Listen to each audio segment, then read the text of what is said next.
Good day everyone, welcome to my channel. So in this video guys, we'll talk about what are the disadvantages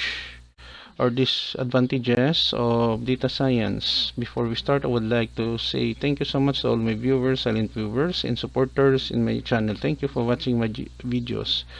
If you are new with my channel and then you like this video, please hit the like button. Don't forget to share and please support my channel guys by clicking the subscribe button. So let's begin.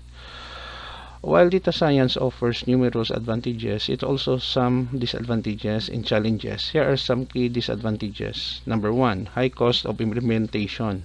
Infrastructure requirements. Setting up the infrastructure for data collection, storage, and analysis can be expensive. Specialized talent, hiring skilled data scientists, analysts, and engineers can be costly.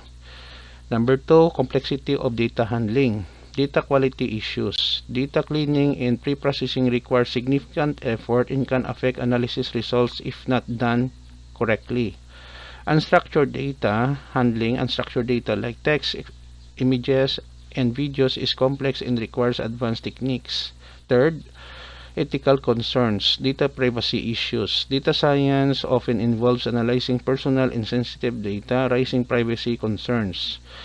Bias in models. Algorithms may perpetuate or amplify biases present in the training data.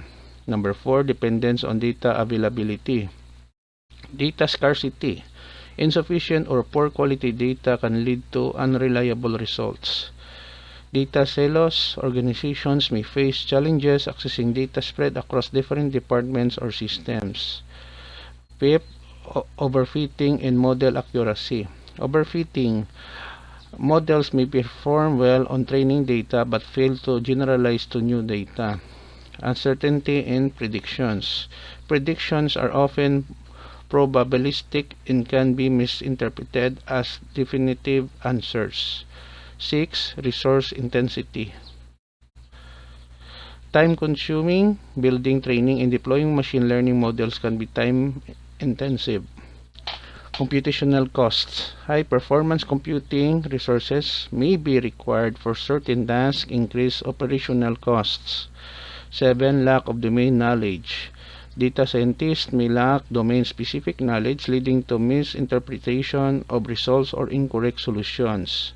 And lastly, resistance to adoption. Change management. Organizations may face resistance from employees when implementing data-driven decision-making processes.